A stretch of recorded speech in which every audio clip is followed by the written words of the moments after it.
Alors, dans ces mines, ce qu'on y découvre, c'est non seulement le travail énorme qui a pu être effectué à cette période-là, avec des moyens très rudimentaires pour récupérer le minerai, mais également, ce qui ne cache rien, un côté esthétique assez surprenant, parce qu'on va se retrouver dans une sorte de labyrinthe creusé par l'homme, qui donnera un peu l'aspect par endroits d'être dans des grottes faites par la nature, mais là, ce sont des mines, tout est artificiel, tout a été creusé par l'homme.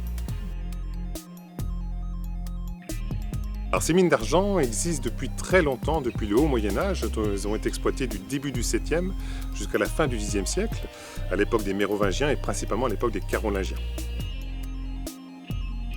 Donc ces mines d'argent, on ne récupère pas de l'argent natif, ça existe dans la nature mais c'est très rare. Ce qu'on va récupérer ici, c'est un minerai qui s'appelle la galène, qui contient beaucoup de plomb, du soufre et un tout petit peu d'argent.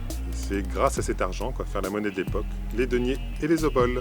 Alors pour récupérer ce minerai, cette galène, on va être obligé de creuser le sous-sol, mais c'est une roche qui est très dure parce qu'elle est pleine de silice.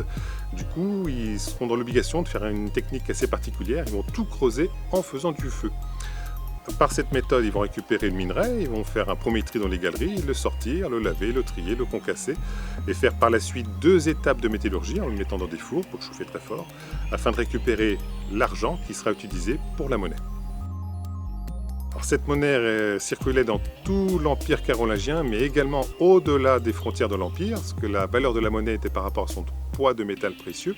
Et comme c'est une monnaie qui était très pure en argent, elle avait une valeur commerciale qui permettait des échanges commerciaux de qualité en dehors des frontières.